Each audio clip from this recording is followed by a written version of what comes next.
All right, so hello everyone. It's good to see you again. I saw some of you last week. My name is Miss Liz, and today we're going to talk to you guys about food in three different countries in Cuba, Spain, and El Salvador.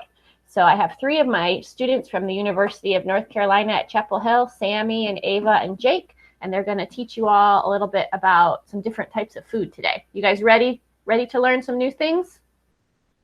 Yeah? All right. Hi, good afternoon, everyone. My name is Jake. I'm a first year here at the University of North Carolina at Chapel Hill, but I'm originally from Syracuse, New York, born and raised. My background, I'm Mi'kmaq, which is a Native American tribe, as well as Italian American and Jewish. My majors are American Indian, Indigenous Studies, and Contemporary European Studies, and I'm going to be minoring in either Spanish or Russian. I haven't really decided yet.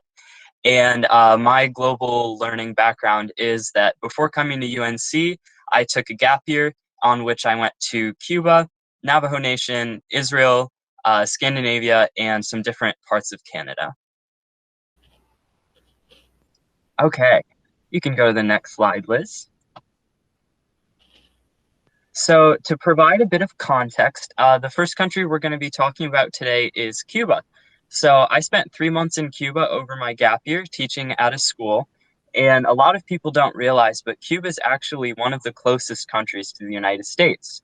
So, you see in both of these maps, Cuba is a long island, kind of shaped like a crocodile, that's right beneath the US state of Florida. It's actually only 90 miles from Florida to Havana, which is its capital city.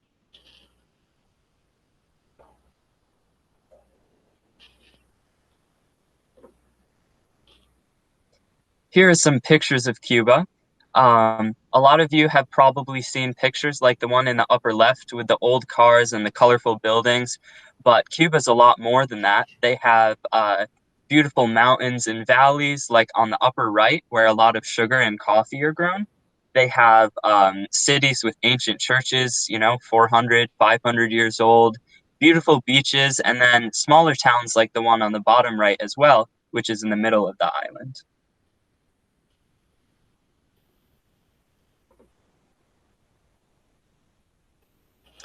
Okay, some facts about Cuba. The capital of Cuba and its largest city is Havana. There are roughly 4 million people there. It's an awesome city. It's always very alive. It's a lot of fun. The language spoken in Cuba is Spanish. Its leader is a president who is appointed by other people in the government. So in the United States, we elect our president, but in Cuba, the president is appointed by other people in the government. The founders of the country are Fidel Castro and Che Guevara, and the country has been independent from Spain since 1902. It was a Spanish colony for hundreds of years, but in 1902 it finally became its own country.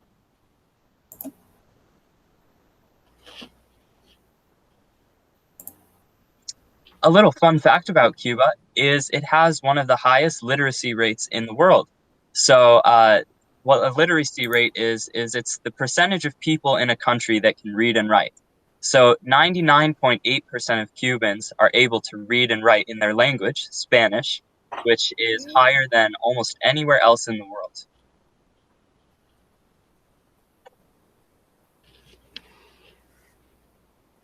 All right, now we've all been waiting to talk about Cuban food, I'm sure. So what we have on our first slide here is four different common Cuban foods and different meals they could be eaten at. So all the way on the left, we have a dish called ropa vieja, which in Spanish means old clothes because it's a bunch of shredded vegetables and shredded meat, and people say it looks like a pile of clothes that you need to put into the laundry. And so that's cooked for a really, really long time on a low temperature. It's served with rice and plátanos, which is kind of like a banana, and they fry it up so it's really nice and sweet. Next to that, we have café cubano, or Cuban coffee, which is made in the silver kettle right in back of that cup. There's a lot of sugar in it, which is right at the top of the coffee, and it's the perfect thing on a hot day because it's not too much, but it gets you awake. Uh, Next to that, we have granizado, which is kind of like ice cream, not like ice cream, like shaved ice in the United States. it's basically you have a plastic cup and you have shaved ice in it, and then all those different colorful syrups there have a flavor that you put into it, and it's great when it's hot out. And then all the way on the right, you have one of the most famous Cuban foods, which is, of course, the Cuban sandwich, which is it has ham in it and mustard and pickles, and that's really famous in the United States as well. I think you can even get a Cuban sandwich at Panera. All right, let's see which one you guys would want to try. Raise your hand if you would like to try the first one, the ropa vieja. Who would want to try that? Chicken, rice, plantains? You guys are a little bit young for coffee, but is there anyone here that wants to try coffee when they're older?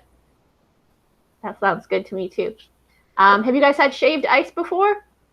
Yeah? Who wants to try the shaved ice? And anybody want to try the Cuban sandwich? Yeah, you guys look hungry. Which one looks the best, the yummiest to you? One person want to raise their hand and say which one they want to try the most? Jose? Me? Yeah, which one do you want to try the most? The shaved ice. The shaved ice? Maybe one more? Carol Jean, which one do you want to try the most? Shaved ice. The shaved ice too. That one looks like a popular one. All right, we'll go to the next one.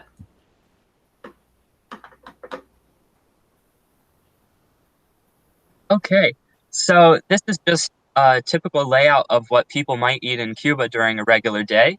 For breakfast, they often have sandwiches like that with egg or meat, which you can buy on the street really inexpensive. Lunch is the biggest meal of the day because people go to work in the morning, they come home for lunch, they eat a big lunch with their family, then they go back to work for the afternoon.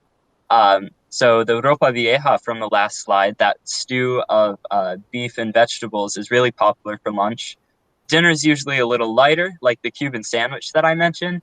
And then either as dessert or at any time of the day, especially the hottest part of the day, people will have that shaved ice that a lot of you were interested in.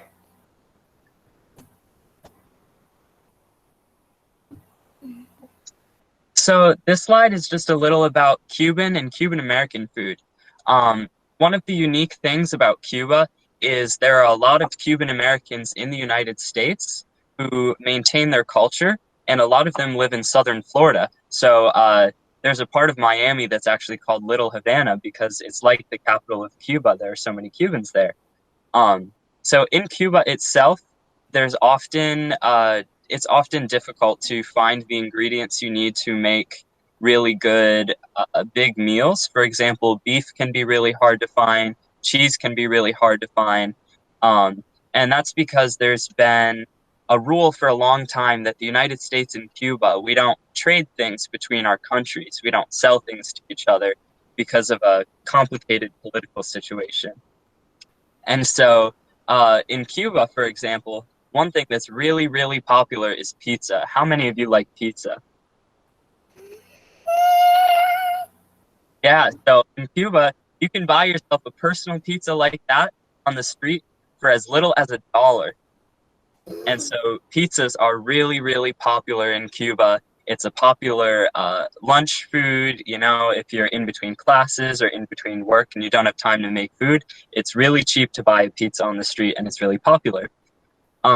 Cuban American food, though, they have a lot more of the traditional dishes that I mentioned, and they can eat them more often because in the United States, it's easier to find some of the ingredients like the beef or cheese or different spices that are hard to get in Cuba sometimes. How would you guys feel if you went to the grocery store and there was no cheese? Would that be surprising? Or no meat? Did you ever go to the grocery store and sometimes they don't have it, they're out of what you want to buy, it's all gone, or they usually have everything you want?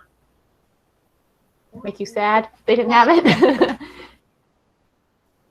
Yeah, that's something different, that sometimes you can't always get everything you want at the grocery store. It depends on what they have in stock. Sometimes that was happening here in the United States back in March.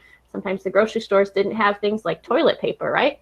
There was no toilet paper. So sometimes that happens here too. Yeah. Yeah. When I first went there, it took me 3 weeks to find toilet paper because it was so very difficult to find. And stuff like that. And then, like I mentioned, meat is really hard to find. And besides that, it's really expensive because they have to ship it to Cuba from other places. So it can be really hard for a lot of people there to get everything that they need. Excuse me. Yeah, Alex? I'm also a Peruvian. Yeah, Alex is Peruvian, so we got to learn about Peru last week. So this next slide here, a little bit what I talked about. So does anyone know what it means when something is imported? Import? So that's a pretty big word. But when something is imported, that means it comes from another country.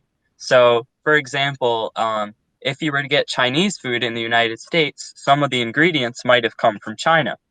And because Cuba is not that big of an island and they don't have a lot of ways to make things, between 60 and 80% of everything they eat is imported, or it's from countries besides Cuba. Um, in addition to this, no American foods can be sold in Cuba, including probably some of your favorite things like different types of ice cream or Lay's chips or Coca-Cola. You can't find any of that in Cuba unless you buy it from people rather than the grocery stores, because people can bring it with them if they go to the United States, but businesses can't ship it to Cuba. And that makes life kind of hard for people there a lot of the time.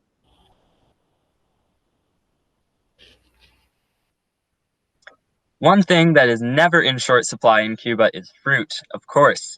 So Cuba is a really warm island, and there's a lot of stuff like this, bananas, pineapples, lemons, limes, coconuts. You can always find any of that sort of thing at the market very inexpensively. So even though the diet in Cuba is a little different because they don't have things like chips or soda that are so easy to find here, and even though it's sometimes hard to find meat there, they always have fruit, they always have vegetables, rice, beans, that sort of thing is really easy to find because they grow it right on the island. So it's inexpensive as well.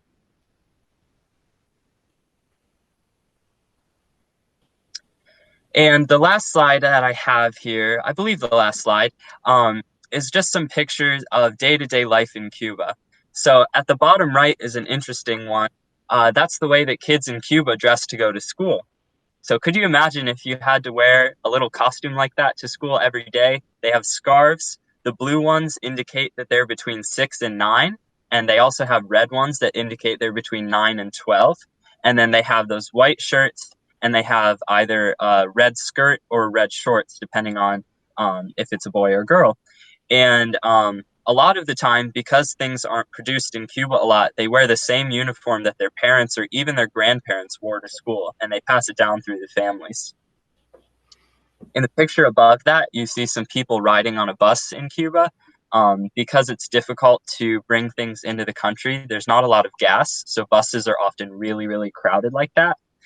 But then on the left, you see some of the best parts about Cuba are there's a lot of music, there's a lot of art.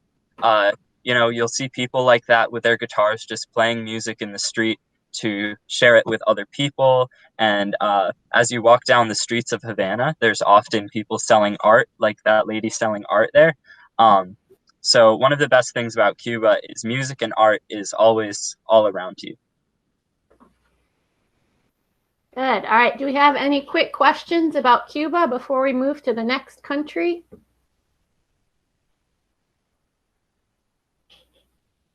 That's good. All right.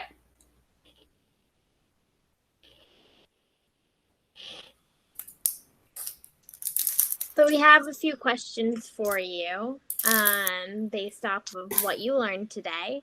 So for the first one, true or false, if you traveled to Cuba, you would find a lot of fruit there. If it's true, you think yes, you can do thumbs up. If you think it's false, you can do thumbs down.